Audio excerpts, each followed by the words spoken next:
For the past 100 years, we have lived in a take, make, waste lifestyle. We are now at a point where we are realizing that might not be sustainable for the next 100 years. And if we are going to hit these new goals of 50% zero carbon by 2030, we need to work with great partners. My name is Richard Brunel, and I am the Chief Purchasing Officer for Saint-Gobain North America.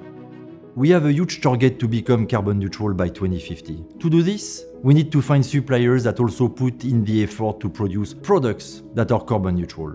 We want to have the right partners that are innovating, proposing new products, and collaborating with us to have solutions that are sustainable for all of us.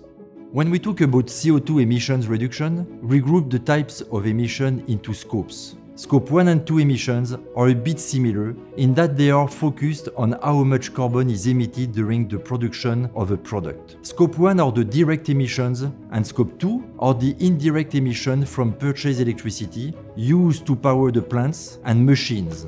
Scope 3 is different. It comes from the activities upstream and downstream of a plant in the supply chain. Often, the largest contributor to the Scope 3 emissions comes from our suppliers. Believe it or not, Scope 3 is the largest group of CO2 emission at Saint-Gobain. In order to reduce our Scope 3 emissions with our suppliers, we start at the very beginning with the discovery phase, which is at the R&D and product development level. We ask our suppliers, can you reformulate your product and use raw materials that have lower CO2 content? We have to look at transportation and the method used to get our raw materials.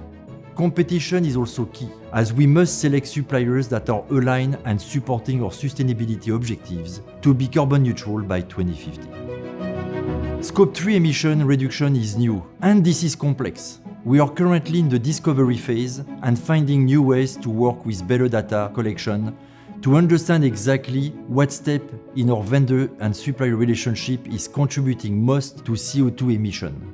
Little streams make big rivers, and this is precisely what we are trying to do as each small step is accomplished. Our customer wants the best product on the market that are more sustainable, with less significant carbon footprint. We are working on alignment from suppliers to customer, with us in the middle. All together, we can win with innovative products and innovative solutions.